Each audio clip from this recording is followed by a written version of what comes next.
Guys good morning. કેમ છો તમે બધા? આઈ હોપ તમે બધા મજામાં જ હશો યાર, નહીં? અને નીટની પ્રિપેરેશન પણ બહુ સારી રીતે જ કરી રહ્યા હશો.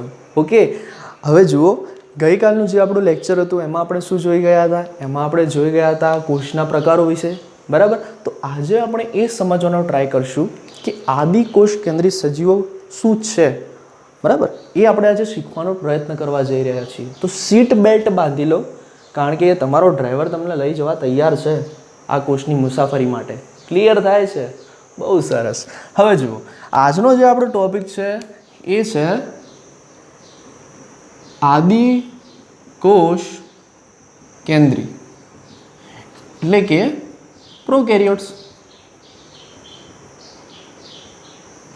હવે જે પ્રોકેરિયોટ્સ શબ્દ છે, ટર્મ છે, એ કોને આપ્યો હતો? તો અહીંયા તમારે યાદ રાખવાનું છે કે જે આદિકોષ કેન્દ્રિત ટર્મ હતો એ આપ્યો હતો ડોટરી. કોને આપ્યો હતો ભાઈ? ડોટરી. Not a lottery, it is ડોટરી. ક્લિયર થાય છે? બહુ સરસ.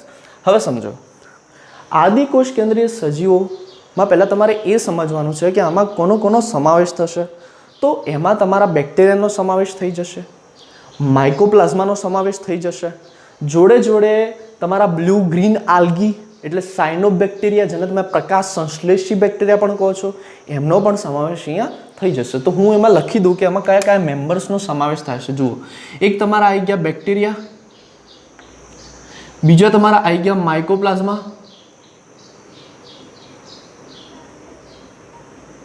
ઓકે, જેને તમે બીજું એક નામથી ઓળખો છો PPLO, પ્લુરોન્યુમોનિયા લાઇક ઓર્ગેનિઝમ્સ. ક્લિયર થાય છે? ત્રીજા તમારા આવી જશે blue green algae. Blue green algae એટલે તમારા સાયનોબેક્ટેરિયા. તો આ સભ્યોનો સમાવેશ આદિકોષ કેન્દ્રીયોમાં કરવામાં આવે છે. હવે આ બધા સભ્યો જે છે એ કઈ સૃષ્ટિના છે? તો યાર એ છે મોનેરા સૃષ્ટિના. જે આપણી મોનેરા સૃષ્ટિ છે એમાં આ બધાનો સમાવેશ થાય છે. મોનેરા કિંગડમ મોનેરા. તો આ પણ આપણે યાદ રાખીશું. ઓકે, ચલો. હવે બીજી વસ્તુ અહીંયા એ સમજવાની છે કે જે આદિકોષ કેન્દ્રીય સજીવો હોય એ સર્વવ્યાપી હોય. સર્વવ્યાપી એટલે દરેક જગ્યાએ ફેલાયેલા જોવા મળશે તમને, હવા, પાણી, દરેક જગ્યાએ. ઓકે, હવે સર્વવ્યાપી તો છે જ, જોડે જોડે અતિ સૂક્ષ્મ કદના હોય છે, નાના હોય છે, પરિણામે એમને નરી આંખે જોઈ શકાતા નથી. અને કદમાં એકદમ સૂક્ષ્મ હોવાના લીધે એમાં કોષ વિભાજનનો જે દર હોય છે એ અત્યંત ઝડપી હોય છે. શું? કદમાં એકદમ નાના હોવાને લીધે જે કોષ વિભાજનનો જે દર હશે એ ખૂબ જ ઝડપી હશે. કોષ વિભાજનનો દર એટલે શું સર? 1માંથી 2 બનવા, 2માંથી 4 બનવા, 4માંથી 8 બનવા, 8માંથી 16 દુના 32 દુના 64. આને કહેવાય કોષ વિભાજનનો દર. કોષ કેટલી ઝડપથી વિભાજન પામી રહ્યો છે એનો સમયગાળો, એને કહેવાય કોષ વિભાજનનો દર. તો અહીંયા એકદમ કોષ નાનો છે, એકદમ નાનો સૂક્ષ્મ કોષ છે. ઓકે, એટલે એમાં કોષ વિભાજનનો દર ખૂબ જ વધારે પડતો ઝડપથી થાય છે. તો હું અહીંયા લખી દઉં, ધ્યાનથી સાંભળજો. જુઓ, પહેલાં તો શું કે સર્વવ્યાપી છે, સર્વવ્યાપી છે, દરેક જગ્યાએ ફેલાયેલા છે. ચલો હવે જુઓ, કેવા છે ભાઈ? નાના છે. નાના એટલે સૂક્ષ્મ કદના છે, નરી આંખે જલ્દી ન જોઈ શકાય, માઇક્રોસ્કોપની જરૂર પડે, ઇલેક્ટ્રોન માઇક્રોસ્કોપ પણ યુઝ કરવું પડે. ચલો, એના પછી નાના હોવાને લીધે એમાં કોષ વિભાજનનો જે દર છે, શું? કોષ વિભાજનનો જે દર છે, વિભાજનનો દર એ કેવો છે? અત્યંત ઝડપી છે, બહુ જ સ્પીડમાં થાય છે. બીજી એક વસ્તુ તમારે અહીં એ યાદ રાખવાની છે કે આદિકોષ કેન્દ્રીમાં જે પણ તમારા સભ્યો આવે છે એમાં દરેકમાં કોષ દિવાલ જોવા મળશે, પણ એક અપવાદ છે જેમાં કોષ દિવાલ જોવા મળતી નથી. તો એ અપવાદનું નામ છે માઇકોપ્લાઝમા. આ માઇકોપ્લાઝમામાં જે કોષ દિવાલ હોય છે એ શું હોય છે ભાઈ? ગેરહાજર હોય છે. આ યાદ રાખજો, માઇકોપ્લાઝમામાં કોષ દિવાલ કેવી હોય છે? ગેરહાજર હોય છે, જોવા મળતી નથી. બાકીના સભ્યોમાં કોષ દિવાલ જોવા મળે છે. ઓકે, બહુ સરસ. હવે જુઓ, એમનું કદ કેટલું હશે? એમના કદમાં પણ વિવિધતા જોવા મળે છે. તો એમનું કદ જો આપણે નોર્મલી જોવા જઈએ તો કદની વિવિધતા શું છે?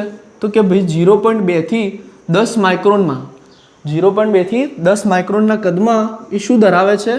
વિવિધતા ધરાવે છે. ઓકે, બહુ સરસ.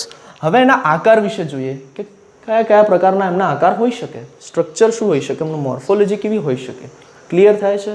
જુઓ, એનો આકાર એક તો પહેલાં તો ગોળાકાર હોઈ શકે, ગોળાણું, બરાબર, વક્રાણું, દંડાણું અને સર્પાણું. ગોળાણું એટલે ગોળ હશે, બરાબર. વક્રાણું એટલે વક્ર જેવા હશે, અલ્પ વિરામ જેવા હશે. દંડાણું એટલે એક રોડ શેપ હશે, બરાબર, એક દંડ જેવા હશે. અને સર્પાણું એટલે સાપના જેવા, સ્પાઇરેલિયમ, એમ વળેલા હશે. તો પણ હું અહીંયા દોરીને તમને સમજાવી દઉં. જુઓ, આ ગોળ થશે, આ વક્ર થશે સેચ, આ દંડાણું એટલે એક દંડ જેવી રચના બનાવશે, અને સર્પાણું એટલે આવી રીતે સ્પાઇરેલિયમ જેવી રચના બનાવશે. આ એના આકાર છે યાર, એનસીઆરટીમાં આપ્યા છે, આપણે એને યાદ રાખીશું. ક્લિયર થાય છે અહીંયા? ઓકે, ચલો. કોક્સ, બેસિલસ, વિબ્રિયો, સ્પાઇરેલિયમ, આ એના ઇંગ્લિશ નામ પણ મેં તમને કહી દીધા, તો એ પણ આપણે યાદ રાખીશું. ક્લિયર થાય છે? ફરીથી એકવાર જોઈ લઈએ. જો આદિકોષ કેન્દ્રિત ટર્મ કોને આપ્યો? તો ડોટરીએ આપ્યો. કયા કયા સભ્યોનો સમાવેશ થાય છે? તો બેક્ટેરિયા, માઇકોપ્લાઝમા, બ્લુ ગ્રીન આલ્ગી, જેને તમે સાયનોબેક્ટેરિયા પણ કહો છો. ઓકે, ચલો. હવે રહેઠાણ જોવા જઈએ તો સર્વવ્યાપી છે. અને જુઓ, સૂક્ષ્મ કદના હોય છે, નાના કદના હોય છે, પરિણામે એમાં કોષ વિભાજનનો જે દર હોય છે એ ખૂબ જ ઝડપી હોય છે. હવે એમનું કદમાં વિવિધતા આપણે જોવા જઈએ તો 0.2 થી 10 માઇક્રોનના કદમાં એ વિવિધતા ધરાવતા હોય છે. મોસ્ટ ઓફ જેટલા સભ્યો છે એમાં કોષ દિવાલની હાજરી જોવા મળે જ છે, એક્સેપ્ટ માઇક્રોપ્લાઝમા. માઇક્રોપ્લાઝમા એ અપવાદ છે જેમાં કોષ દિવાલ ગેરહાજર હોય છે. અને એમના આકારની વાત કરીએ તો ગોળાણું, વક્રાણું, દંડાણું અને સર્પાણું જેવા 4 વિવિધ પ્રકારના આકારો જોવા મળે છે. કેમ હું રિપીટેશન કરી રહ્યો છું? કારણ કે આ તમને અહીં આ લેક્ચરમાં યાદ રહી જાય. ક્લિયર થાય છે? બહુ સરસ. હવે જુઓ, હવે મારે તમને એ શીખવાડવાનું છે, બેક્ટેરિયાના કોષની જે સંરચના છે મારે તમને હવે એ શીખવાડવાની છે. તો અહીંયા ધ્યાન આપો. જુઓ, આ જુઓ, આ સમજી લો એક બેક્ટેરિયાનો કોષ. હું અહીંયા તમને સમજાવવાનો ટ્રાય કરીશ, બરાબર. ચલો, આ તમારા બેક્ટેરિયાનો સૌથી, જે તમારો બેક્ટેરિયાનો કોષ રહ્યો એના સૌથી અંદરનું સ્તર થઈ ગયું, જેને આપણે નામ આપીશું કોષરસ સ્તર. કોષરસ સ્તરની ફરતે અહીંયા એક મજબૂત દિવાલ આવેલી હશે. શું ભાઈ? મજબૂત દિવાલ આવેલી છે, તગડી દિવાલ આવેલી હશે, ખાતા પીતા ઘરની એક દિવાલ આવેલી હશે, જેને તમે કોષ દિવાલ તરીકે ઓળખશો બેટાજી. એના બહાર પણ એક સ્તર આવેલું હશે. એના બહાર પણ એક શું આવેલું હશે? એક સ્તર આવેલું હશે. તો જેના બહાર આ સ્તર આવેલું છે, બરાબર, એ સ્તરને તમે કહેશો ગ્લાયકોકેલેક્સ. શું કહેશો એને તમે? ગ્લાયકોકેલેક્સ કહેશો, બરાબર. હવે આ ત્રણેય સ્તરો ભેગા મળીને કોષીય આવરણની રચના કરશે બેટાજી. કોષીય આવરણ, તો પરીક્ષામાં એવો પ્રશ્ન પૂછાય કે બેક્ટેરિયાનું જે કોષીય આવરણ કેટલા સ્તરનું બનેલું હોય? તો 3 સ્તરનું બનેલું હોય. તમે મને કહેશો સર કેમ 3 સ્તરનું બનેલું છે? એટલા માટે 3 સ્તરનું બનેલું છે બકા, કારણ કે રક્ષણ, મજબૂતાઈ એવા વિવિધ કાર્યો બેક્ટેરિયાને કરવાના હશે. તો એ બેક્ટેરિયા જે કાર્યો કરતું હશે એ બધામાં આ સ્તરો એમને રક્ષણ પૂરું પાડશે, ને મજબૂતાઈ પૂરી પાડશે, કોષને સુકાવા નહીં દે, કોષમાંથી પાણીનો નિકાલ નહીં થવા દે. ક્લિયર થાય છે? એટલા માટે 3 સ્તરોની જરૂર પડે છે. આપણે આગળ શીખીશું કઈ રીતે થાય છે. ઓકે, સરસ. હવે જુઓ, વાત થઈ ગઈ અહીંયા કે આ તમારું શું થશે? ગ્લાયકોકેલેક્સ થશે.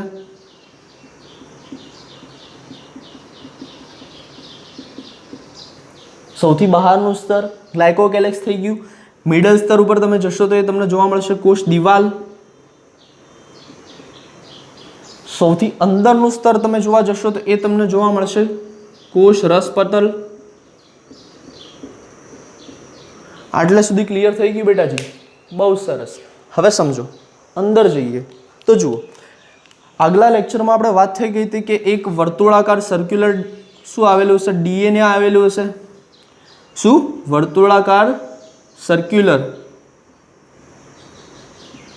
વર્તુળાકાર શું આવેલું હશે ભાઈ? એક ડીએનએ હશે, રંગસૂત્ર હશે, બરાબર. કારણ કે બેક્ટેરિયામાં રંગસૂત્ર એક જ હોય બેટાજી.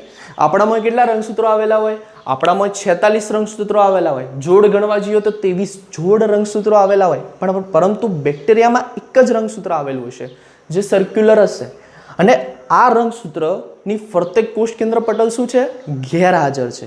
એટલા માટે અહીં જે આટલો પોર્શન બન્યો, જે આટલો ભાગ બન્યો, એ ભાગને આપણે કયા નામથી ઓળખીએ છીએ? તો એ ભાગને આપણે ઓળખીએ છીએ જીનોફોર, અથવા એને કહીએ છીએ ન્યુક્લિયોઇડ. ક્લિયર થાય છે? ખબર પડે છે? બહુ સરસ યાર. હવે જુઓ, આ જે તમારો વર્તુળાકાર ડીએનએ છે એ આગળ જતાં શેનું નિર્માણ કરશે ભાઈ? એક mRNAનું નિર્માણ કરશે. શું? mRNAનું નિર્માણ કરશે. હવે આ આરએનએ ઉપર ઘણા બધા શું જોડાયેલા હશે ભાઈ? ઘણા બધા રિબોઝોમ જોડાયેલા હશે. જો 1 2 3 4 5, આમ 4-5 કરતાં વધારે પ્રકારના રિબોઝોમ અહીંયા તમને જોવા મળશે. તો આ જે તમારી રચના બની, એક જ mRNA ઉપર ઘણા બધા રિબોઝોમ હાજર છે, તો આ જે રચના બની એને તમે કહેશો પોલિઝોમ. શું કહેશો એને? પોલિઝોમ અથવા તો પોલિઝોમ્સ. બરાબર? પોલીરિબોઝોમ પણ કહી શકાય. ક્લિયર થાય છે? કારણ કે ઘણા બધા રિબોઝોમ આવેલા છે એટલા માટે. બહુ સરસ. હવે જુઓ, આ તમારું જે કોષરસ પટલ છે, આ જે અંદરનું જે સૌથી ઇનર લેયર હતું કોષરસ પટલ, એ અમુક વાર શું કરશે? અમુક વાર આવી અંતરવલન જેવી રચના બનાવી દેશે. આવી એક અંતરવલન જેવી રચના બનાવી દેશે. એ રચનાને આપણે શું કહીશું? તો એ રચનાને આપણે કહીશું મેસોઝોમ્સ. મેસોઝોમ્સ. મેસોઝોમ્સ શું કાર્ય કરે? તો દેખો, તમને ખબર જ છે કે જે આપણા પ્રાણીઓ હોય, મીન્સ કે મનુષ્ય હોય, એમાં આપણે જોવા જઈએ તો આપણા જે કોષો હોય એમાં કણાપ સૂત્ર આવેલું હોય. અને કણાપ સૂત્ર એ આપણું પાવર હાઉસ છે. બરાબર? શક્તિ જનરેશનનું કામ કરશે, એટીપી પ્રોડક્શન કરશે, એટીપીનું નિર્માણ કરશે. પરંતુ જે બેક્ટેરિયાનો સેલ છે ને બેટાજી, એમાં સમજો, બેક્ટેરિયાના સેલમાં કણાપ સૂત્ર શું હોય? ગેરહાજર હોય. તો હવે એને પણ શક્તિની તો જરૂરિયાત પડશે જ. તો ભગવાનજીએ શું કર્યું? ભગવાનજીએ એવું કર્યું કે લે, તમને કણાપ સૂત્ર હું નથી આપતો, પણ તને કણાપ સૂત્ર જેવું પર્ટિક્યુલર કામ કરનારું એક અંગ હું તને આપી દઉં છું. એટલે એમાં મેસોઝોમ આપ્યું. મેસોઝોમ બધું જ કાર્ય કરશે જેવું કણાપ સૂત્ર આપણા બોડીમાં કરે છે. ક્લિયર થાય છે બેટાજી? બહુ સરસ. હવે જુઓ, સાંભળજો, ધ્યાનથી સાંભળજો. આ વાર્તાને સમજવાની છે, સાંભળવાની છે. ઓકે? હવે જુઓ શું થાય છે કે તમને અહીંયા કોષરસ, આ એનો કોષરસ હશે. બરાબર? આ એનો શું હશે ભાઈ? આ બધો તમારો કોષરસ હશે. કોષરસ થઈ જશે ને ભાઈ? આ તમારો કોષરસ. બરાબર? એ લખી દઈએ આપણે અહીંયા. ચલો, અહીંયા રિબોઝોમ પણ તમને જોવા મળી જશે આવા. હવે આખો રિબોઝોમ જે છે એ 70S પ્રકારનો હશે. કેટલા પ્રકારનો? 70S પ્રકારનો. હવે ઉપરનો જે ભાગ હશે એ હશે 50S અને નીચેનો હશે એ હશે 30S. હવે 50 ને 30 ભેગા મળી 80 ના કરી દેતા. ઓકે? એ 70S જ છે, પણ જેનો લાર્જર સબ યુનિટ છે એ 50નો હશે, જે નાનો સબ યુનિટ છે એ 30નો હશે. બરાબર? એસ એ શું છે? તો સ્વેડબર્ગ એકમ છે. સ્વેડબર્ગ એકમ છે જેના ઘનતા અને એના દળ ઉપર આધારિત હોય છે. ક્લિયર થાય છે? ઓકે? માસ એન્ડ ડેન્સિટી ઉપર આધાર રાખશે સ્વેડબર્ગ એકમ. ઓકે? બહુ સરસ. હવે જુઓ, બીજું આપણે શું સમજવાનું છે આ ક્વેશ્ચનમાં? બીજું તમારે શું જોવા મળશે? તો કેટલીક વાર અહીંયા, ઓકે, જે બેક્ટેરિયા હોય ને, જે બેક્ટેરિયા હોય એ બેક્ટેરિયામાં ખોરાકનો સંગ્રહ, શું? બેક્ટેરિયામાં ખોરાકનો સંગ્રહ એ ગ્લાયકોજન સ્વરૂપે થશે. શાના સ્વરૂપે થશે? ગ્લાયકોજન સ્વરૂપે થશે. એટલે કે આપણા શરીરમાં જેમ ખોરાકનો સંગ્રહ ગ્લાયકોજન સ્વરૂપે થાય છે, એવી જ રીતે બેક્ટેરિયામાં પણ ખોરાકનો સંગ્રહ ગ્લાયકોજન સ્વરૂપે થશે. એવી રીતે સમજો કે આ બેક્ટેરિયા બ્લુ ગ્રીન આલ્ગી છે. સમજો, આ બેક્ટેરિયા બ્લુ ગ્રીન આલ્ગી છે. બરાબર? બ્લુ ગ્રીન આલ્ગી છે તો એમાં ખોરાકનો સંગ્રહ સિયાનોફાઇસિન સ્ટાર્ચ તરીકે થશે. શાના તરીકે થશે? સિયાનોફાઇસિન સ્ટાર્ચ તરીકે. હું અહીંયા બતાડી દઉં એટલે તમને ખબર પડે. સિયાનોફાઇસિન સ્ટાર્ચ તરીકે એમાં ખોરાકનો સંગ્રહ થશે.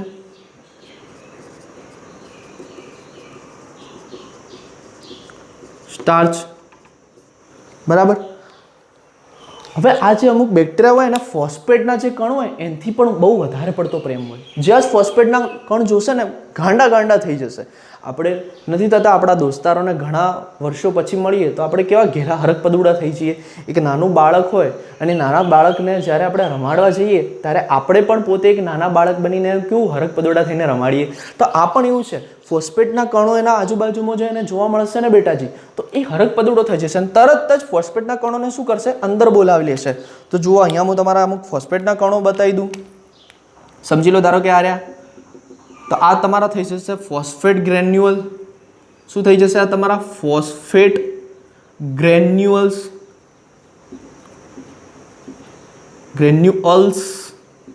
ઠીક છે. તો જો હું આને પણ ભેગા કરી દઉં, આને પણ ભેગા કરી દઉં અને આને પણ ભેગા કરી દઉં, એટલે હું આ ફોસ્ફેટ ગ્રેન્યુઅલ્સ, સિયાનોફાઇસિન ગ્રેન્યુઅલ્સ એટલે જે સ્ટાર્ચ છે અને ગ્લાયકોઝન, આ ત્રણેયને ભેગા કરી દઉં તો આ જે રચના બને એને હું કહીશ inclusion body, inclusion bodies. Okay, આ ટર્મ યાદ રાખજો, ઇન્ક્લુઝન બોડીઝ. ક્લિયર થાય છે એટલે સુધી? બહુ સરસ. પછી હમણાં જોવા જઈએ તો તમને અહીંયા કશા જોવા મળી જશે. શું ભાઈ? અહીંયા એક કશા તમને જોવા મળી જશે. ઓકે, ચલો અહીંયા ફિલી અને ફ્રેમ્બી પણ તમને જોવા મળી જશે અમુક અમુક જગ્યાએ. ક્લિયર થાય છે? બહુ સરસ. તો આ એક અલ્ટ્રા સ્ટ્રક્ચર મારે તમને શીખવવાની હતી, ઠીક છે. એ તમે અહીંયા શીખી ગયા છો. આઈ હોપ તમને ખબર પડી ગઈ હશે. બહુ સરસ. હવે આજે આપણે શું શીખવાનું છે બેટાજી? આજનો જે આપણો ટોપિક છે એમાં હું તમને શીખવાડીશ આ બેક્ટેરિયાના કોષાવરણો વિશે. શું? બેક્ટેરિયાના જે આ કોષ આવરણો છે એના વિશે આજે આપણે સમજવાનો ટ્રાય કરીશું. ક્લિયર થાય છે? હું આ બધું સાફ કરી દઉં છું એટલે આપણો ફોકસ જ્યાં રાખવાનો છે ત્યાં જ રહે. ઓકે, ચલો જુઓ શું થાય છે, સમજજો. એક એકને કરીને આપણે વારાફરતી સમજવાનો પ્રયત્ન કરશું એને. હું આને એક પેલા સ્તર દોરી દઉં છું, બરાબર. હવે જુઓ, વાત અહીંયા કરવાની છે બેક્ટેરિયાનું શું? કોષાવરણ. કોષાવરણ, સેલ એન્વલપ. શું? સેલ એન્વલપ ઇંગ્લિશમાં એને કહેવાય. હવે કોષાવરણ, કોષની ફરતે આવેલા આવરણ એને કહેવાય કોષાવરણ. તો બેક્ટેરિયાની ફરતે, બેક્ટેરિયાની જે કોષ છે એની ફરતે આવેલા આવરણ કેટલા છે ભાઈ? 3 છે. કયા કયા છે? કોષાવરણો કેટલા હોય છે? 3 છે. કયા કયા છે? તો પહેલો તમે કહેશો ગ્લાયકોકેલેક્સ, સેકન્ડ નંબરમાં તમે કહેશો કોષ દિવાલ, થર્ડ નંબરમાં તમે કહેશો કોષ રસ પટલ. ઓકે બેટાજી, ખબર પડે છે હું શું સમજાવી રહ્યો છું? ધ્યાન અહીંયા રાખજો, હમણાં જ બધું આવડી જશે. આપણે આ સ્ટોરીને સમજવાનું છે. ઓકે, NCERT ખાલી એક લાઈન તમારી સામે મૂકી દેશે બેટાજી, પણ એ લાઈન શું કહેવા માગે છે એ આપણે જાતે સમજવું પડશે. તમે અમદાવાદ જાઓ છો અને તમને ખબર પડે તમારે સાયન્સ સિટી જવું છે, તમારે સાયન્સ સિટી જોવું છે, તો કંઈ તમે અમદાવાદ પહોંચશો એવા સીધા તો કંઈ સાયન્સ સિટી પહોંચી નથી જવાના. સાયન્સ સિટી તમે પહોંચશો તો રસ્તામાં ઘણા સ્થળો આવશે. તો શું તમે એ સ્થળોને જોવાનું બંધ કરી દેશો? આંખે આવી રીતે પાંટો બાંધી દેશો? હા, આંખો બંધ કરી દેશો? નહીં કરો ને યાર. એ સ્થળોને પણ તમે જોતા રહેશો, એ સ્થળોનો પણ તમે આનંદ લેશો. એમ NCERT અહીંયા જે બુકમાં જે લીટીઓ કીધી છે, જે સેન્ટેન્સ આપ્યા છે એ તો આપણે જોવાના જ છે, પણ એ સેન્ટેન્સનો ભાવ શું છે, એનો અર્થ શું છે, એ આપણને શું સમજાવવા માગે છે, તો એ પણ અહીંયા આપણે સમજવાનું છે. તો હું અહીંયા તમને પૂરેપૂરો કોન્સેપ્ટ ક્લિયર કરાવવા બેઠો છું, એટલે ધ્યાન અહીંયા રાખજો. ઓકે, બહુ સરસ યાર. હવે જુઓ, આ તમારું 12નું સ્તર થઈ ગયું. આ તમારું કયું થઈ ગયું? આ તમારું 12નું સ્તર થઈ ગયું, ગ્લાયકોકેલેક્સ. ઓકે, તો ગ્લાયકોકેલેક્સ શું છે ભાઈ? ગ્લાયકોકેલેક્સ પહેલાં તો શું છે? સૌથી બહારનું સ્તર છે. કયું? સૌથી બહારનું શું છે ભાઈ? સ્તર છે. ક્લિયર થાય છે? હવે પ્રશ્ન ઊભો થાય કે ગ્લાયકોકેલેક્સ બનેલું શાનું છે? તો ગ્લાયકોકેલેક્સ છે, આ જે ગ્લાયકોકેલેક્સ તમારું રહ્યું એ ગ્લાયકોકેલેક્સ એ મ્યુકસ અને પોલીસેકેરાઇડ. શાનું બનેલું છે ભાઈ? મ્યુકસ અને પોલીસેકેરાઇડનું બનેલું છે. હવે સમજો, આ જે ગ્લાયકોકેલેક્સ છે ભાઈ, આ ગ્લાયકોકેલેક્સના પાછા 2 સ્તર હોય છે. કેટલા સ્તર હોય છે? 2 સ્તર હોય છે. એક હોય છે બહારનું સ્તર. કયું સ્તર? બહારનું સ્તર અને એક હશે અંદરનું સ્તર. ધ્યાનથી સમજો. સમજો આ ભાગ છે એને હું અહીંયા ઝૂમ કરીને બતાડું, બરાબર? તો આ ભાગ તમને આવો દેખાશે. ક્લિયર થાય છે? જુઓ, આ એનું થઈ ગયું. આ ભાગ જે હતો એને મેં અહીંયા ઝૂમ કરીને બતાડ્યો. તો આ ભાગમાં બે સ્તરો તમને જોવા મળશે. આ જે ભાગ થઈ ગયો એ થઈ ગયો તમારું બહારનું સ્તર અને આ જે ભાગ છે એ થઈ ગયો તમારું અંદરનું સ્તર. હવે પ્રશ્ન ઊભો એ થાય કે બહારનું સ્તર શેનું બનેલું છે? તો જે બહારનું સ્તર હોય છે એ બનેલું હોય છે કાર્બોહાઈડ્રેટ પ્લસ ચરબી. કારણ કે એના નામમાં જ છે ગ્લાયકો. ગ્લાયકો ગ્લાયકો એટલે શું? શુગર, શર્કરા. અને શર્કરાને આપણે શેમાં ક્લાસિફાઈ કરીએ છીએ? કાર્બોહાઈડ્રેટ્સમાં. તો બહારનું જે સ્તર હશે, આ જે બહારનું જે લેયર હશે એ બનેલું છે કાર્બોહાઈડ્રેટનું અને ચરબીનું, લિપિડનું. અંદરનું જે સ્તર છે, આર્યું જે અંદરનું સ્તર છે એ બનેલું હશે પ્રોટીનનું. શેનું બનેલું હશે ભાઈ? પ્રોટીનનું બનેલું હશે. ક્લિયર થાય છે? બહુ સરસ. હવે જુઓ, આ ગ્લાયકોકેલેક્સનું કામ શું છે? તો પહેલાં તો રક્ષણ પૂરું પાડશે, મજબૂતાઈ આપશે કોષને. શું? રક્ષણ પૂરું પાડશે અને મજબૂતાઈ આપશે. હવે સમજો, ગ્લાયકોકેલેક્સના પણ બે પ્રકાર પડે છે. મારી વાતને ધ્યાનથી સાંભળજો યાર. ગ્લાયકોકેલેક્સના પણ બે પ્રકાર પડે છે. એટલે બે પ્રકારના ગ્લાયકોકેલેક્સ આપણને જોવા મળી શકે છે. કઈ રીતે સમજવાનો ટ્રાય કરીએ? જુઓ, સમજો, આ તમારું ગ્લાયકોકેલેક્સ છે. હું અહીંયા દોરું છું, જોજો, સંભાળવાનો ટ્રાય કરજો. જુઓ, આ જે તમારું ગ્લાયકોકેલેક્સ છે, અમુક બેક્ટેરિયામાં આ જે ગ્લાયકોકેલેક્સનું જે સ્તર હોય છે ને ભાઈ, કેવું હશે ખબર છે? એકદમ સ્મૂથ હશે. કેવું હશે? સ્મૂથ હશે, સોફ્ટ હશે, શ્લેષ્મીય હશે. કેવું હશે? સ્મૂથ હશે, બરાબર, સુમાળું, કોમલ, શ્લેષ્મીય હશે. તો જે બેક્ટેરિયામાં આ ગ્લાયકોકેલેક્સનું સ્તર એ શ્લેષ્મીય હોય, સ્મૂથ હોય, તો એવા સ્તરને આપણે કહીશું શ્લેષ્મીય સ્તર. ઇંગ્લિશમાં એનું નામ છે સ્લાઇમ લેયર. કેવું લેયર ભાઈ? સ્લાઇમ લેયર. અને અમુક બેક્ટેરિયા એવા હશે કે જેમાં આ ગ્લાયકોકેલેક્સનું જે આ સ્તર જે મેં તમને બતાડ્યું એ કેવું હશે ખબર છે? જાડું જાડું હશે, સખત હશે, જાડું હશે, આવું જાડું હશે અને એકદમ સખત હશે, મજબૂત હશે, બરાબર? આવી રીતે જાડું જ મજબૂત.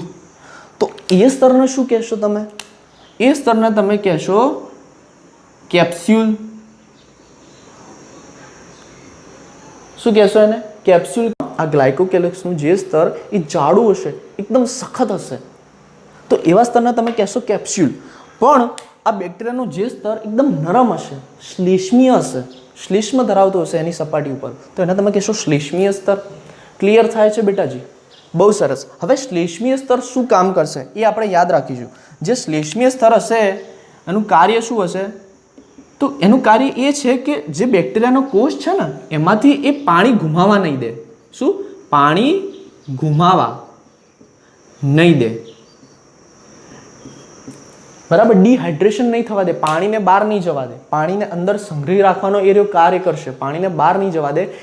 પરિણામે એ કોષને સુકાતા અટકાશે, સુકાતા અટકાવશે,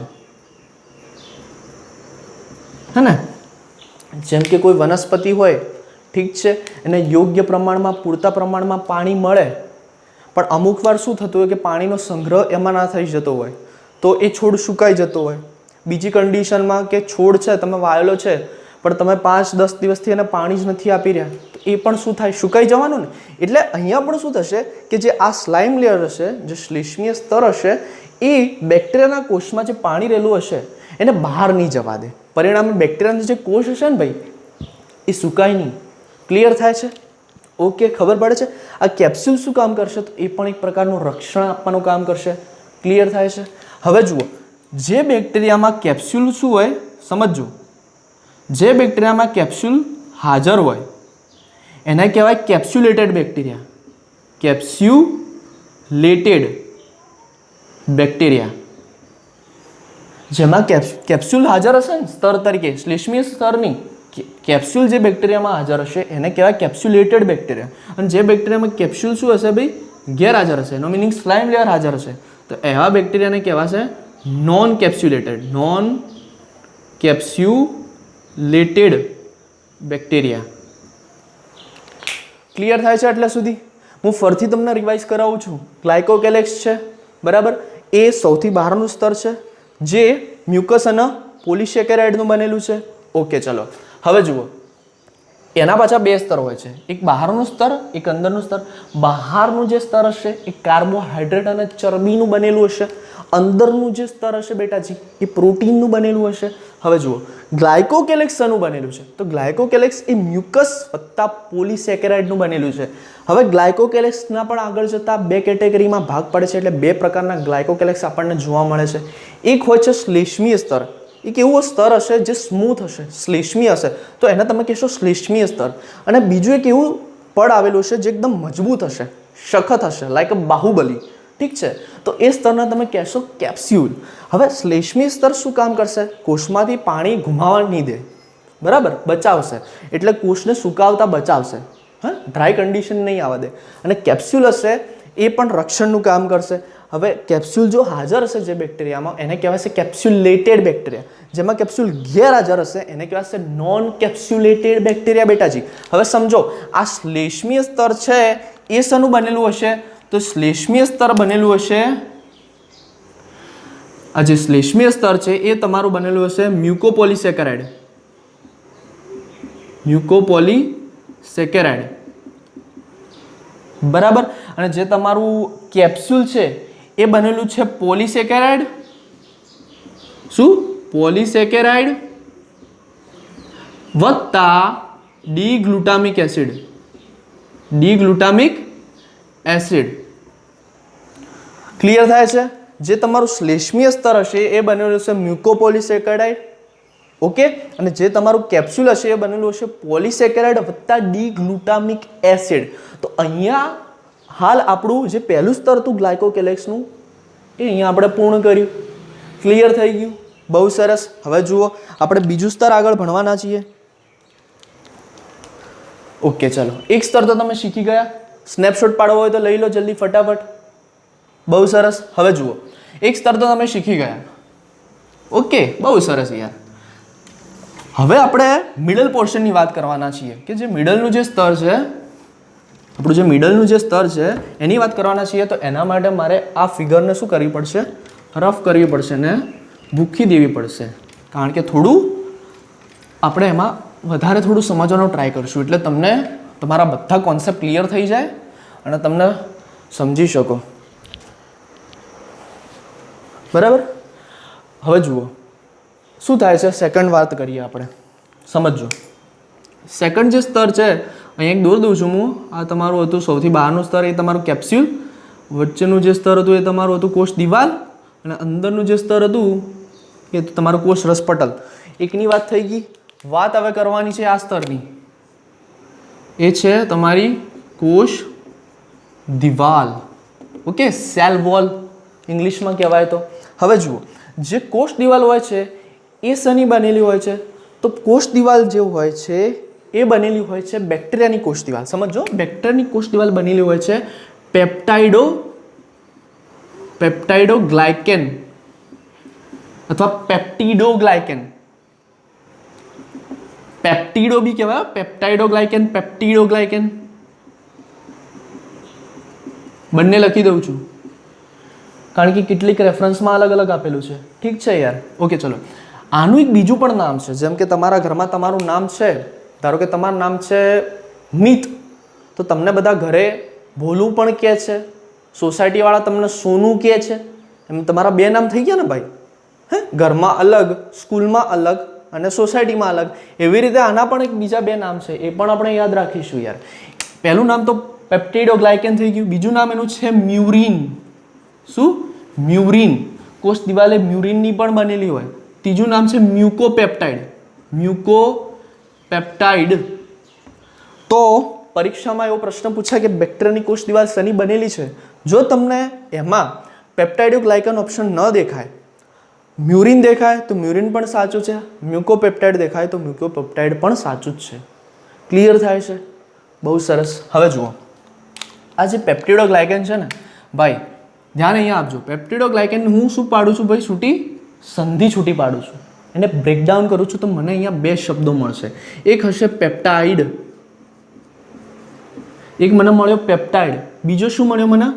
ગ્લાયકેન. ઠીક છે. હવે પેપ્ટાઇડ શબ્દ છે એ મને શની યાદ કરાવે છે? તો જે પેપ્ટાઇડ શબ્દ છે ને પહેલા એ મને યાદ કરાવે છે અમાઇનો એસિડ. શું? અમાઇનો એસિડ, એમિનો એસિડ ની મને યાદ કરાવે છે. અને એમિનો એસિડ ઉપરથી મને એક બીજી વસ્તુ યાદ આવે છે, પ્રોટીન. ઓકે. અને જે ગ્લાયકેન છે એ મને ક્યાં લઈ જાય છે? તો ગ્લાયકેન મને લઈ જાય છે શુગર તરફ.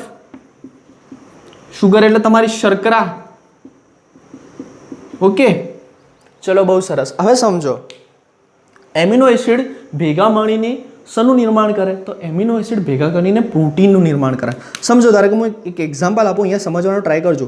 આ તમારો એક એમિનો એસિડ છે, આ તમારો બીજો એમિનો એસિડ છે, આ તમારો ત્રીજો એમિનો એસિડ છે, આ તમારો ચોથો એમિનો એસિડ છે.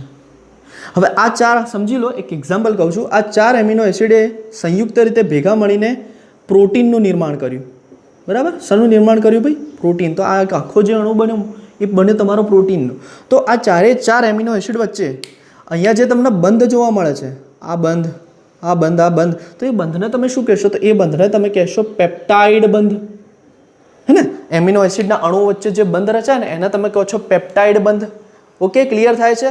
તો બેક્ટેરિયાની જે કોષ દિવાલ હોય છે, બેક્ટેરિયાની જે કોષ દિવાલ બનેલી હોય છે, યાદ રાખજો, ધી મોસ્ટ આઈએમપી, બેક્ટેરિયાની જે કોષ દિવાલ હોય છે એમાં ટેટ્રાપેપ્ટાઇડ જોવા મળે છે. ટેટ્રાપેપ્ટાઇડ. ટેટ્રાપેપ્ટાઇડ એટલે ટેટ્રા એટલે ચાર, અને પેપ્ટાઇડ એટલે આ એમિનો એસિડ મેં તમને દોર્યા એમાં ચાર પેપ્ટાઇડ બંધ દેખાય ને, 3, એ ટેટ્રાપેપ્ટાઇડ. ટેટ્રાપેપ્ટાઇડની બનેલી હશે કોષ દિવાલ. યાદ રાખજો, ટેટ્રાપેપ્ટાઇડ હું શીખવાડું જ છું કઈ રીતે. આ મોસ્ટ આઈએમપી ક્વેશ્ચન છે, ટેટ્રાપેપ્ટાઇડ. ઓકે, ચલો હવે સમજવાનું શું ટ્રાય કરશું આપણે? જુઓ કઈ રીતે ગોઠવાય છે, તો હું તમને સમજાવું. જુઓ, સમજો કે ધારો કે આ સાફ કરી દઉં છું. ઓકે, એટલે સુધી યાદ રાખો. તમે સમજો કે તમારા પાસે, સમજી લો કે તમારા પાસે એક છે ગ્રામ પોઝિટિવ બેક્ટેરિયા અને બીજો છે તમારા પાસે ગ્રામ નેગેટિવ બેક્ટેરિયા. ઓકે, ચલો બહુ સરસ. હવે સમજો, આ તમારો, હું પહેલાં ટેટ્રાપેપ્ટાઇડ અહીંયા ડ્રો કરી દઉં, બરાબર? એટલે તમને યાદ રહે. આ તમારો ટેટ્રાપેપ્ટાઇડ થઈ ગયો છે, આપણે અહીંયા શીખ્યા હતા, હમણાં સમજ્યા હતા એ. ઓકે, ચલો હવે ગ્રામ પોઝિટિવ બેક્ટેરિયામાં આ જે પહેલો એમિનો એસિડ દેખાય છે તમને અહીંયા, આ 1 2 3 4 એટલે ટેટ્રા થઈ ગયા. ઓકે, તો અહીંયા જે પહેલો એસિડ દેખાય છે એ ગ્રામ પોઝિટિવ બેક્ટેરિયા જે હશે એમાં હશે ડી એલેનાઇન. શું હશે? D alanine. એવી રીતે ગ્રામ નેગેટિવમાં પણ હશે ડી એલેનાઇન. ક્લિયર થાય છે? હવે આ બીજો અણુ એને જુઓ, એ હશે ડી ગ્લુટામિક. શું હશે? D glutamic. અહીંયા પણ હશે ડી ગ્લુટામિક. હવે ત્રીજો અણુ જુઓ તમે, ત્રીજો અણુ જે હશે તમારો એ હશે એલ લાઇસિન. શું હશે તમારો? L lysine. ગ્રામ પોઝિટિવમાં ત્રીજો જે અણુ હશે ટેટ્રાપેપ્ટાઇડનો એ હશે એલ લાઇસિન. પણ ગ્રામ નેગેટિવમાં અહીંયા ધ્યાન રાખજો, એ હશે ડીએપીએ. શું હશે? ડીએપીએ. ડીએપીએ હશે. એટલે પરીક્ષામાં પ્રશ્ન પૂછાય કે ડિફરન્સ ક્યાં જોવા મળે છે? ટેટ્રાપેપ્ટાઇડના કયા અણુમાં ડિફરન્સ જોવા મળે છે તમને? તો એ હશે તમારો ડીએપીએ અને એલ લાઇસિન, જે તમારો ત્રીજા નંબરનો એમિનો એસિડ હશે એમાં. અને ચોથા નંબરનો હશે એ તમારો થશે એલ એલેનાઇન. અને અહીંયા ગ્રામ નેગેટિવમાં પણ થઈ જશે એલ એલેનાઇન. ઓકે, તો આ રીતે ચાર તમને સમજણ પડી ગઈ કે ગ્રામ પોઝિટિવ અને ગ્રામ નેગેટિવમાં આ ટેટ્રાપેપ્ટાઇડ કયા પ્રકારના હોય છે. ક્લિયર થાય છે એટલે સુધી? બહુ સરસ. હવે જુઓ, પ્રશ્ન શું અહીંયા ઊભો થાય છે કે સમજો આની ગોઠવણી કયા પ્રકારની હોય છે. શું? આની ગોઠવણી કયા પ્રકારની હોય છે, હવે આપણે એ જોવાનું છે. આની જે ગોઠવણી હોય છે એ કયા પ્રકારની હોય છે એ જોઈએ. જોલો સમજો, પહેલાં શું ગોઠવાશે? આ ટેટ્રાપેપ્ટાઇડ તમારા આવી રીતે ગોઠવાયેલા હશે, બરાબર? ઓકે, હવે મેં અહીંયા એક વસ્તુ લખી હતી પેપ્ટિડોગ્લાયકેન. ગ્લાયકેનનો મિનિંગ મેં તમને કીધો તો શુગર, શર્કરા. કઈ શર્કરા આમાં જોવા મળે છે? તો બે પ્રકારની શર્કરા હશે તમારા જોડે. એક હશે નાગ અને બીજી હશે નામ. નાગને તમે કહેશો એન એસિટાઇલ ગ્લુકોઝામાઇન. ઓકે, નાગને તમે કહેશો એન એસિટાઇલ ગ્લુકોઝામાઇન અને નામને તમે શું કહેશો? નામને તમે કહેશો N acetyl muramic acid, muramic acid, muramic acid. બરાબર. તો નાગનો મિનિંગ થશે એન એસિટાઇલ ગ્લુકોઝામાઇન, નામનો મિનિંગ થશે N acetyl muramic acid. Okay, તો આ તમારા શુગરના અણુ થઈ ગયા અને એક તમારા પેપ્ટાઇડ હતા. તો પેપ્ટાઇડ તો મેં એમને બતાવ્યા. હવે શું થશે સમજો, કોષ દિવાલના નિર્માણમાં થશે શું સમજો. આ તમારો પહેલો અણુ થઈ ગયો, કયો? આ ડીએલેનાઇન વાળો. આ એરિયો અણુ આવી ગયો, આ બીજો અણુ આવ્યો તમારો, આ થર્ડ પોર્શનનો અણુ આવ્યો અને આ ફોર્થ વાળો આવ્યો. હવે શું થશે? અહીંયા હવે આવશે નાગ. નાગ જોડાશે, એના પછી પાછી આવા ચાર અણુઓ, 1 2 3 4. ચલો 4 આવી ગયા પાછા આના. હવે સમજો, અહીંયા આવશે હવે નામ. શું સમજાઈ રહ્યું છું? ક્લિયર ખબર પડે છે તમને? પાછા ચાર અણુઓ આવશે, 1 2 3 4. પાછો હવે કયો ઘટક આવશે? નાગ.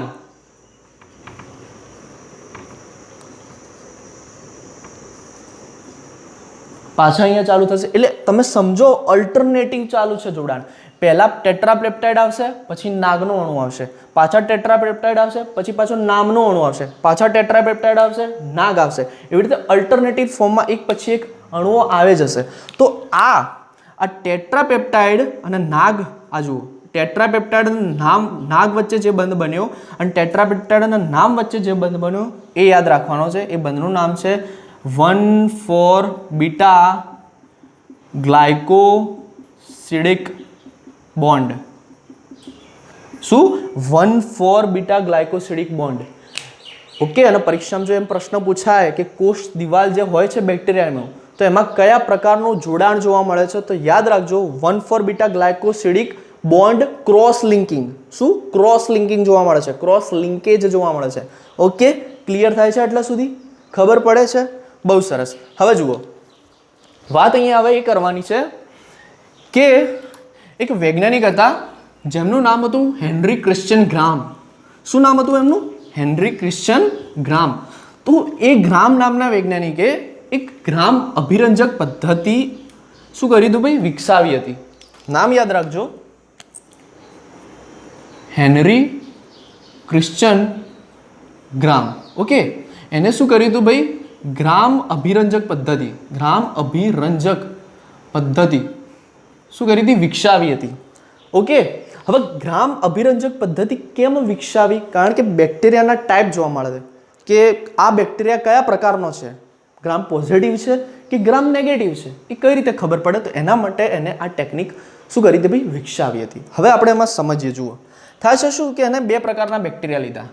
એક એને લીધો, આ સમજી લો કે આ ટાઈપ એનો બેક્ટેરિયા. ઓકે, અને આ જોવા જઈએ તો આપણો બનશે ટાઈપ બી બેક્ટેરિયા. ચલો, આટલે સુધી ક્લિયર થાય? ઓકે, ચલો હવે બંને પ્રકારના બેક્ટેરિયા છે, સમજજો. હું તમારા સામે ડ્રો કરું છું, ધ્યાનથી અહીંયા સમજજો, સ્ટોરીને સાંભળજો. આ ટાઈપ એ બેક્ટેરિયા છે અને સમજી લો આ તમારો ટાઈપ બી બેક્ટેરિયા છે. ઓકે, પહેલાં એને શું કર્યું સમજો. પહેલાં એને ક્રિસ્ટલ વાયોલેટ લીધું પ્રાથમિક અભિરંજક તરીકે. જોજો, ધ્યાન રાખજો. પહેલાં એને શું કર્યું? પ્રાથમિક અભિરંજક તરીકે એને શેનો યુઝ કર્યો? Crystal violet. Crystal violet. Okay, crystal વાયોલેટનો એને શું કર્યો? યુઝ કર્યો પ્રાથમિક અભિરંજન તરીકે. આ ક્રિસ્ટલ વાયોલેટને આના ઉપર અભિરંજિત કરી દીધું. આ બંને ઉપર શું કર્યું ભાઈ? અભિરંજિત કરી દીધું. તો આ ટાઈપ બેક્ટેરિયા હતો એ કેવા રંગનો બન્યો? એ બન્યો જાંબલી રંગનો. અને ટાઈપ બી બેક્ટેરિયા હતો એ પણ બન્યો શું? જાંબલી રંગનો. ઓકે, ચલો હવે સમજો. હવે એને શું કર્યું? હવે એને મોડરેટનો ઉપયોગ કર્યો.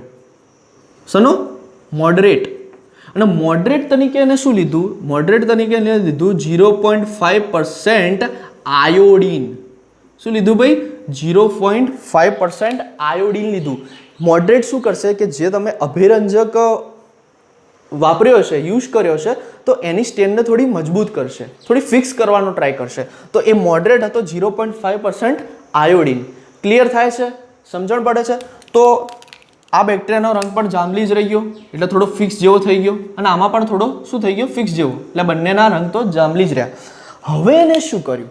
આ વસ્તુ યાદ રાખવા જેવી છે. હવે એને શું કર્યું?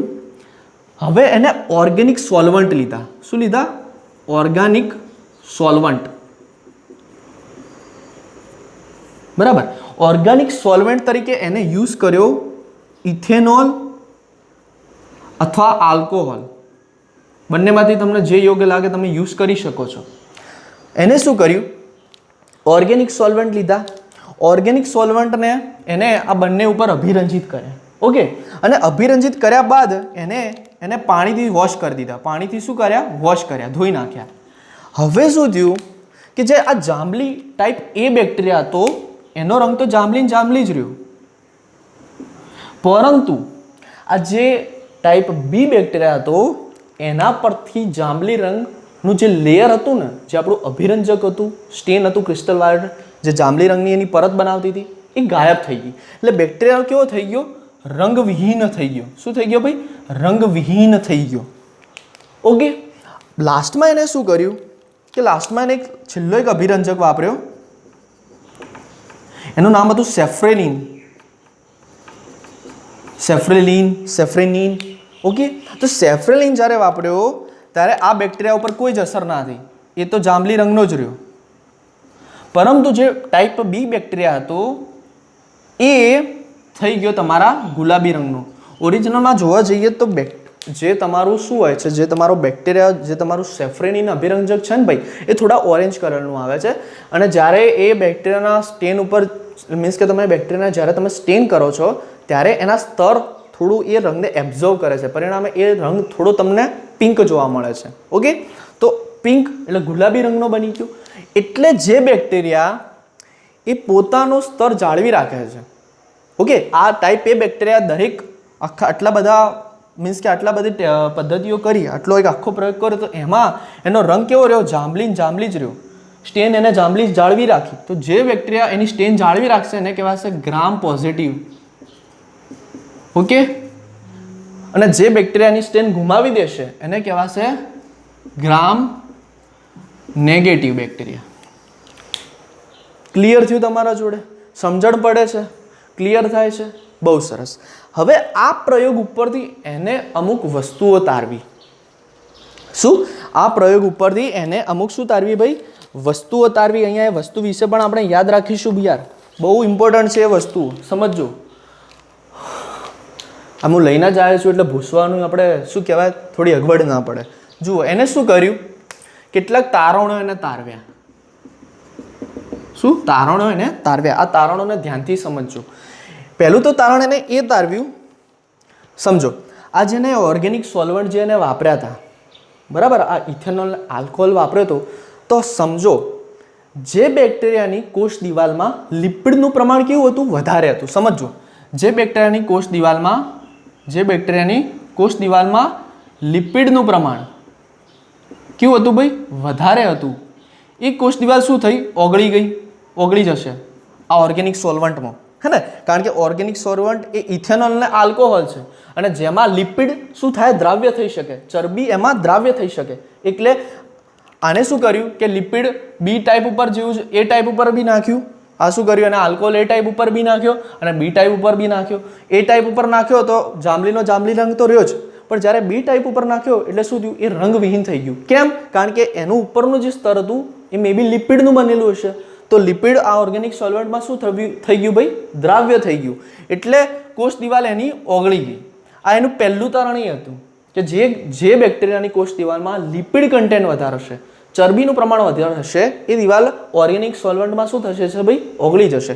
બીજું એને તારણ એ કાઢ્યું કે જે ગ્રામ નેગેટિવ બેક્ટેરિયા છે, શું ભાઈ? ગ્રામ નેગેટિવ બેક્ટેરિયા છે એ અમુક સ્તરના બનેલા હોય છે. અમુક સ્તર એટલે શું કહેવા માંગુ છું હું બેટાજી? અમુક સ્તર એટલે એક જ સ્તરના નથી બનેલા. એક કરતાં વધારે સ્તરના બનેલા હશે, 2, 3, 4 એવા અમુક સ્તર એનામાં હાજર હશે એમ. તો આ એને બીજું તારણ તારવ્યું. કેમ તારવ્યું સમજો. જાંબલી રંગ જ્યારે એને ઓર્ગેનિક સોલ્વન્ટ એડ કર્યો ત્યારે જાંબલી રંગ જતો રહ્યો, ઉપરનું જે લિપિડવાળું જે કોષ દિવાલ જે લિપિડની બનેલી તે દ્રાવ્ય થઈ ગઈ. પણ જ્યારે એને છેલ્લે સેફ્રોનિન એડ કર્યું એટલે પાછું એ સ્તર ઉપર તમને ગુલાબી રંગ જોવા મળ્યો. એનાથી તમે કહી શકો ને કે ગ્રામ નેગેટિવ બેક્ટેરિયાની જે કોષ દિવાલ હશે એ અમુક લેયર્સની બનેલી હશે, અમુક સ્તરની બનેલી હશે. ક્લિયર થાય છે બેટાજી? બહુ જાણો હતું, એ પણ આપણે યાદ રાખીશું. ઓકે, બહુ સરસ. હવે જુઓ, ગ્રામ નેગેટિવ બેક્ટેરિયામાં તમારે એક એક્ઝામ્પલ યાદ રાખવાનું, ઇકોલાઈ બેક્ટેરિયા. શું? ઇકોલાઈ બેક્ટેરિયા જે હોય છે, ઇશ્રેરેશિયા કોલાઈ બેક્ટેરિયા, એ તમારો ગ્રામ નેગેટિવ બેક્ટેરિયા છે. અને ગ્રામ પોઝિટિવમાં તમે સ્ટ્રેપ્ટોકોકસ ન્યુમોઈ, બરાબર, આ એક્ઝામ્પલ યાદ, ન્યુમોનિયા થાય ને તમને, હા, સ્ટ્રેપ્ટોકોકસ ન્યુમોઈ. તો આ બે એક્ઝામ્પલ યાદ રાખશો. અમુક એક્ઝામ્પલ વિશે હું તમને કહીશ પાછળથી આપણે, પણ અત્યારે આ બે યાદ રાખવું કારણ કે 1-2 વાર પૂછાઈ ગયા છે એક્ઝામમાં. ક્લિયર થાય છે? હવે થોડું, અરે જુઓ મેં ફેંકી દીધું, સમજો. આ તારણને હું અહીંયા તમને સમજાવવાનો ટ્રાય કરું. સમજો, એક ગ્રામ પોઝિટિવ અને ગ્રામ નેગેટિવ બેક્ટેરિયાનો તમારે એક તફાવત જોવાનો છે. તો એ તફાવત પણ તમે અહીંયા જોઈ લો કે આ તમારા થઈ ગયા ગ્રામ પોઝિટિવ બેક્ટેરિયા. શું કરીએ, આને ભૂસવું છે? ઓકે, ચલો ને ભૂસી દઈએ. ચલો હું આને રફ કરી દઉં, બરાબર, કારણ કે તમને આવડી જ ગયું હશે. ઓકે, બહુ સરસ યાર, બહુ સરસ. આ સ્ટોરી બહુ ઇન્ટરેસ્ટિંગ છે, તમે સાંભળશો તો તમને એક કોન્સેપ્ટ ક્લિયર થઈ જશે. સમજો, સમજી લો કે આ તમારો ગ્રામ પોઝિટિવ બેક્ટેરિયા છે અને તમારા ગ્રામ પોઝિટિવ બેક્ટેરિયાની કોષ દિવાલ હું અહીંયા ડ્રો કરું છું. આ કયો બેક્ટેરિયા છે? ગ્રામ પોઝિટિવ બેક્ટેરિયા. અને આ નીચે હું ડ્રો કરું છું ગ્રામ નેગેટિવ બેક્ટેરિયા. સમજો, આ ગ્રામ નેગેટિવ બેક્ટેરિયાની કોષ દિવાલ હું ડ્રો કરું છું, આ ગ્રામ પોઝિટિવ બેક્ટેરિયાની કોષ દિવાલ હું ડ્રો કરું છું. સમજો, આમાં 2 પડ પડ્યા. આમાં કેટલા પડે છે જોજો હો. તો આમાં શું થયું, અમુક સ્તરો તમને દેખાય છે. હવે ગ્રામ પોઝિટિવ બેક્ટેરિયાનું જે ઉપરનું સ્તર હોય છે એ શાનું બનેલું હોય છે? એ બનેલું હોય છે ટીકોઇક એસિડ. ટીકોઇક એસિડ આ પરીક્ષામાં પ્રશ્ન પૂછાય છે કે ગ્રામ પોઝિટિવ બેક્ટેરિયાનું ઉપરનું લેયર કોષ દિવાલનું શેનું બનેલું હોય છે? તો એ બનેલું હોય છે ટીકોઇક એસિડનું. અને નીચેવાળું તો તમને ખબર જ છે, પેપ્ટિડોગ્લાયકેન. પેપ્ટિડોગ્લાયકેનનું બનેલું છે. ઓકે, આ ટીકોઇક એસિડ અહીંયા હું પ્રેઝન્ટ બતાવું છું. જુઓ, ઉપરનું સ્તર શું છે? અહીંયા ટીકોઇક એસિડનું બનેલું છે. તમારું ટીકોઇક એસિડ થઈ ગયું. ગ્રામ નેગેટિવ બેક્ટેરિયામાં ટીકોઇક એસિડનું જે સ્તર હોય ને એ અભાવ હોય, ગેરહાજર હોય. તો એમાં શેનું સ્તર જોવા મળશે? તો તમે મને તરત કહેશો કે સર એમાં લિપિડનું સ્તર જોવા મળશે, કારણ કે બેક્ટેરિયામાં લિપિડ કન્ટેન્ટ, જે ગ્રામ નેગેટિવ બેક્ટેરિયા છે એમાં લિપિડ કન્ટેન્ટ સર વધારે હતું, એના લીધે કોષ દિવાલ જેનું ઉપરનું સ્તર હતું ઓગળી ગયું હતું. સેકન્ડ સ્તર હશે તમારું કંઈક બીજું બનેલું હશે. જે તમારું થર્ડ લેયર હશે, આઈ થિંક કે તમારું ગ્લાયકેનનું બનેલું હશે. આમ અમુક સ્તર, સર્વલ લેયર જોવા મળે છે. કેટલા? અમુક સ્તરો અહીંયા જોવા મળશે. તો ક્લિયર થાય છે આ કોષ તફાવત તમને આ બંને વચ્ચેનો? ઓકે, સરસ. હવે જુઓ, આટલે સુધી તો તમે શીખી ગયા. આઈ હોપ તમને અહીંયા ક્લિયર થઈ ગયું હશે, કોઈ કન્ફ્યુઝન નહીં રહ્યું હોય આજે. હવે લાસ્ટનો જે આપણો ટોપિક છે, એ છે કોષ રસ પટલ. શું છે ભાઈ? કોષ રસ પટલ. તો જે બેક્ટેરિયાનું કોષ રસ પટલ હોય છે, સમજો, જે અંદરનું સ્તર, કોષ રસ પટલ. કોષ રસ પટલ કયું છે ભાઈ? સૌથી અંદરનું સ્તર છે, સૌથી અંદરનું સ્તર, આવરણ, સૌથી અંદરનું આવરણ. તો એક શાનું બનેલું હશે? દ્વિસ્તરીય લિપિડનું. દ્વિસ્તરીય લિપિડના 2 સ્તરોનું બનેલું હશે. આવી રીતે ઉપરનું સ્તર, આ જુઓ, એક આવું સ્તર હશે, એક આવું સ્તર હશે, એના ઉપર પ્રોટીન આવેલા હશે. આ દ્વિસ્તરીય લિપિડ તમારા ડ્રો કરું છું હું. આ જુઓ, આ વચ્ચે એક આવું પ્રોટીન હશે. હા, આના વિશે આપણે ડિટેલમાં સમજવાના છીએ, પણ હાલ પૂરતું આટલું સમજી જાઓ કે દ્વિસ્તરીય લિપિડનું બનેલું હશે અને અંદર સ્તરમાં તમને પ્રોટીન પણ જોવા મળી જશે. ઓકે, ક્લિયર થાય છે બેટાજી?